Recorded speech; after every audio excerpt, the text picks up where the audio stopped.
Hey there everybody. I thought we'd give you a little introduction to what we're going to be doing on the Espar diesel heater. It has worked successfully for probably about 2 years, but one thing we did find that it's kind of expensive to run.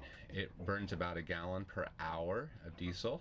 Now it's not running that entire hour. It might be running 20, 25, 30 minutes. But the cumulative thing over a season is we were probably using about 700 gallons of fuel. And that would be assuming we started somewhere in November and we ran through March. One of the challenges is when we are running our chillers in reverse cycle, we are outputting about 95-degree water throughout the boat, and that works great. We're able to hold the boat 75 to 80 degrees throughout the entire winter. The Espar, on the other hand, right here, pushes out temperatures, and I don't remember the exact numbers, between 150 and 170. So once it gets to 170 degree water temperature, it shuts off, and once the temperature drops down to say 150, it bounces up. There is a small jumper you can change to change the low threshold temperature, but regardless, we're circulating a lot of hot water, 150 degree plus. Gives beautiful heat, everything is wonderful in the boat, but it's a little bit expensive. So the background of the story is this: we were not running the chillers. I had not actually made any repairs to them. They had the multi-purpose circuit board that was supposed to run the Espar, run the chillers. You'd switch them up for heat and cold, and you could tell it whether you're going to rerunning the Espar for diesel, or you could run the chillers in reverse heat. Anyway, that board just catastrophically failed. Sitting here one day running about 5 minutes, and the smoke started pouring out of the board. Basically, it just failed and melted down. So at that point, I ripped all that out and I simplified the chillers back to really basic operation and eliminated that entire board. It means it's a little bit more manual. I have to go down and flip a switch to tell it whether it's in reverse heat or running in chiller mode. But the problem is I hadn't done that. I'm out of town. Joy is here at the boat, and she turns on the Espar to heat it up, and guess what? It's not working. So what's your first guess? Well, you know what? We need fuel, we need spark, and we need air. We know we have air. We can hear the little spark popping inside there. So I know we have spark, so I'm going, hey, I bet you just need to change out the fuel filter. And that's what we're going to start with today. Joy is going to be away from me, or she's going to be on the boat. I'm away from her. I'm back in Kansas City at the moment, and she hasn't really worked on it ever before, haven't taken it apart.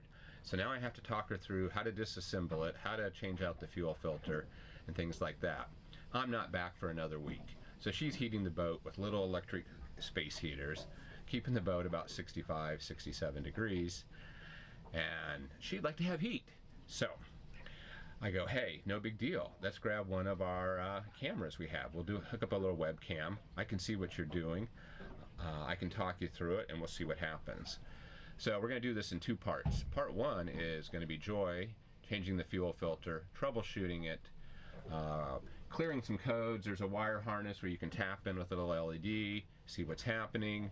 Of course, they had tried to run it multiple times. I think the lockout code, after 8 or 10 unsuccessful starts, it goes into lockout mode.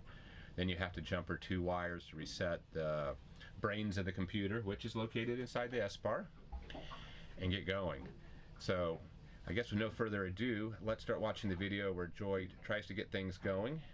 I won't give you the exact spoiler alert, but I will tell you that when I get back to the boat, I'm going to do a complete teardown of this, troubleshoot what is going on with this Espar, and see if we can get it fixed. The funny thing about these is and we actually have an oil-fed burner in our home, is it works great. It works for years, reliable. It's system. You change a few parts and it keeps on going. But this, they don't rate it for that many hours. If you start looking at the math and how long you run this season, you might theoretically, by their given lifespan of hours, get 2 to 3 years out of it, which just seems ridiculous. So what is failing?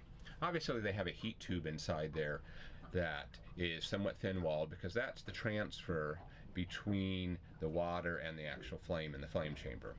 And so you can get replacement heat chamber tubes. I don't know exactly what they call it, but we're going to call it that for now. And you can fix it on your own. But then you have to start replacing other consumables. So at some point, when do you change it out? When do you keep working on it? And so forth. I actually was to the point that I would have loved to put a new Espar heater in, a more modern one. This one's 2000 technology. I don't think it was ever used much by the previous owner, so I had taken it apart, say the prior year, cleaned everything out, put a new fuel nozzle in it that actually sprays the spray for the diesel, the igniter, put a new igniter in, and it had worked great for a season and a half. But let's just jump in. We'll start watching the video, and we'll start watching Joy make her first repair on the Espar. Alright, during the rest of this video, I'm going to be talking on the phone with Joy. She has a Bluetooth piece in her ear, and we're going to hear her audio from the webcam. So right now, I think I can put a centimeter of my finger between with the new one, but now she has to get everything back in place. This fuel filter for the Espar is located under a platform that holds the two chillers. So visibility and clearance is kind of a pain, but since you're not changing this out maybe once a year, maybe once every 2 years, it's not like we're flowing this much fuel through it. So you can see a picture of it right there. The chillers are above, and unfortunately she has to fight the diesel hose coming up vertically. You can see right there. Not a lot of room to get the nuts on because the hose is in the way. The actual hose exiting on the back side is the gray with the little, you see the little yellow ring there that goes up to the Espar heater. But she is going to fight this for a little bit and try to get even tension on both of those nuts. And she's getting in there and just getting them tight. Now at this point we're going to go ahead and verify whatever the code is, see if I can get an indication for what exactly is happening. So she needs to pull out the right part of the harness, get those LEDs placed inside the black connector, and then turn on the power. Once you turn on the power, the LEDs are going to blink either fast or slow, and based on what kind of signal you get, that's going to tell you. You can go and read a chart and tell you how many flashes, short and long, and tell you what the problem is. We do know we have a lockout code, so you can short 2 wires and that will clear the lockout code on the Espar. But she has to get those one of those white connectors harnesses apart.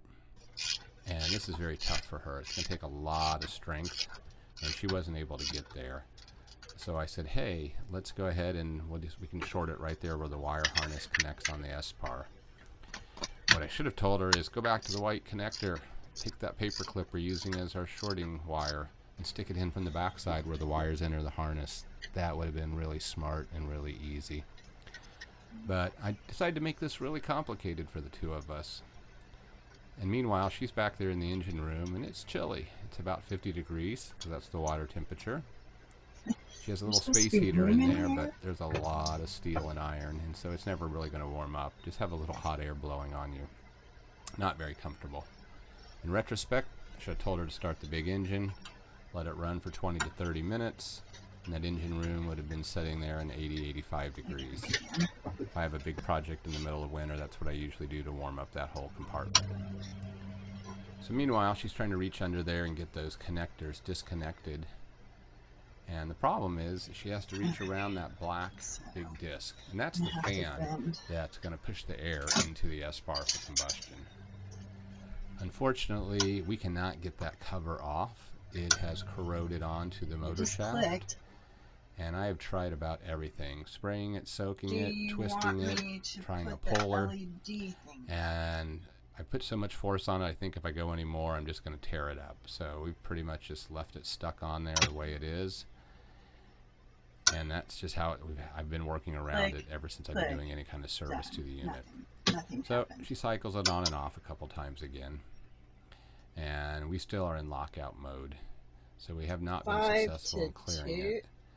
There's a lot of wires coming in those harnesses. I'd say overall there's probably about 18 or 20 wires over 3 different harnesses.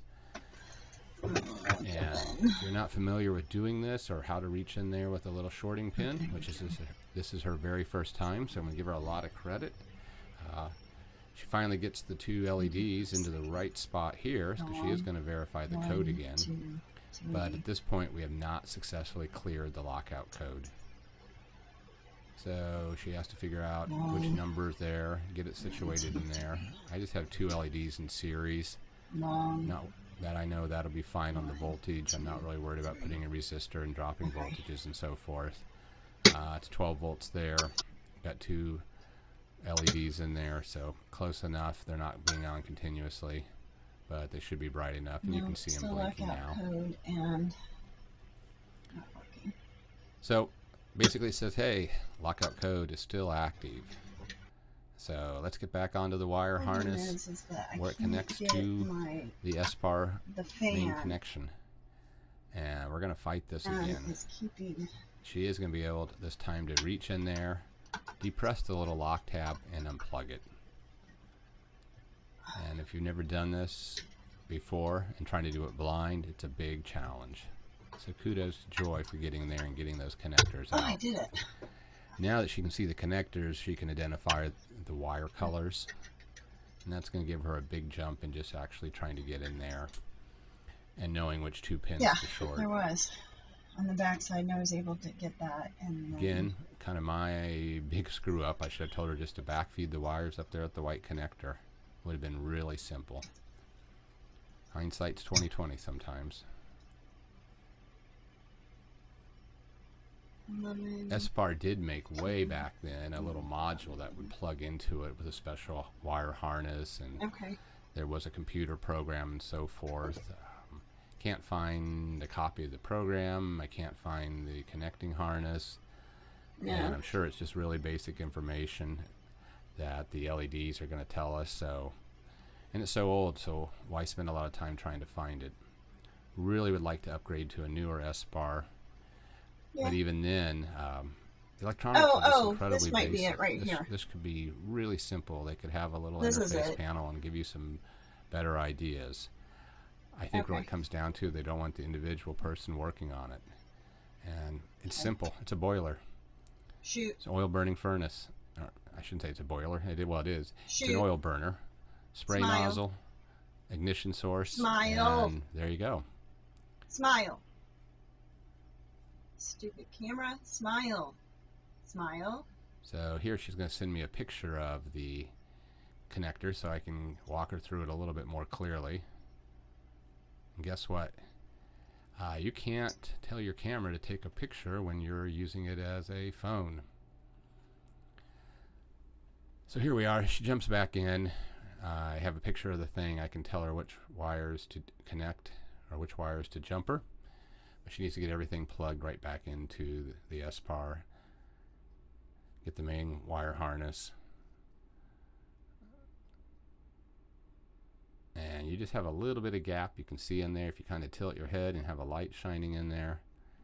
And you got to have enough finger strength to push that connector back in. If we could get the little fan off, oh, it'd be so much easier. But we can't do that. So she stays at it. We've sped up the video, but I think she actually spends about 10 or 12 minutes getting all the connectors identified, getting them placed back in, finding the proper orientation, and then fully seating the connector back into the housing. So now it's time to go back and put everything back together. I've previously marked and adjusted the airflow rate so we have the proper combustion air. You can do various soot testing or probe testing. I've just always used a simple paper test, and you're looking for a certain smoke pattern on the actual paper. But I've adjusted it, marked it. All right. So it's back on. Should be all good there.